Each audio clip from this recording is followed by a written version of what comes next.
Hey everyone, and welcome back to Fluent with Teacher Pablo. I'm Mark, your host and English mentor, and today we're tackling a modern psychological phenomenon that affects all of us, even if we don't realize it. It's called the paradox of choice.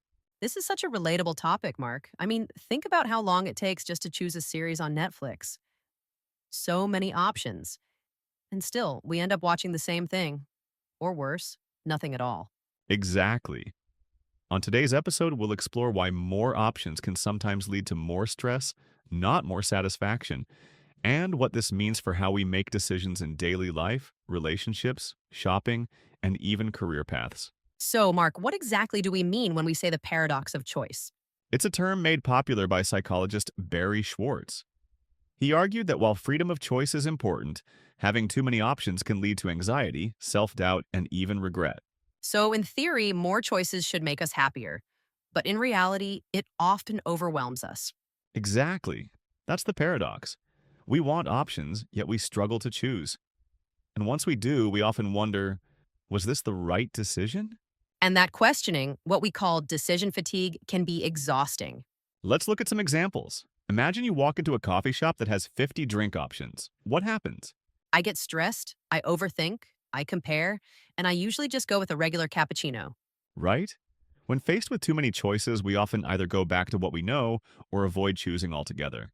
This happens with online shopping too. You can spend an hour comparing phone cases and still feel unsure. Exactly. The more options we have, the higher our expectations become. So even a good choice might feel disappointing. Social media makes this worse, don't you think? Totally. We're constantly exposed to everyone's choices, jobs, lifestyles, vacations. It creates choice anxiety. Yes, instead of focusing on our path, we start comparing every decision with others. And here's a useful word. FOMO, fear of missing out. Si te está gustando el contenido de este podcast, te agradecería mucho que me dejes un comentario con cuál sería el siguiente tema que te gustaría ver dentro de estas conversaciones, que te suscribas, me dejes tu like y lo compartas con quien creas que le pueda servir para poder traerte más contenido como este. It makes us question whether we chose the best option, even if we were happy before. So, in a way, too much choice creates pressure to choose perfectly, which is unrealistic. Let's introduce two key personality types that Barry Schwartz described: maximizers and satisficers. Maximizers always want the best possible option. They research everything, compare endlessly, and often feel regret. Satisficers, on the other hand, choose something that is good enough and they move on. They're more relaxed. They accept that no decision will ever be 100% perfect. And research shows satisficers are happier overall, even if they make less perfect choices. Sometimes less analyzing means more peace. Here's something people often overlook: choices come with emotional weight. Yes, choosing one option means rejecting all the others. That can cause regret or guilt. And for big decisions like relationships or careers, this pressure can lead to paralysis. Paralysis by analysis. We overthink so much that we don't act at all. And that can make us feel stuck. Ironically, freedom becomes a burden instead of a blessing. So, what can we do about it? First, limit your options. Narrow the field before deciding.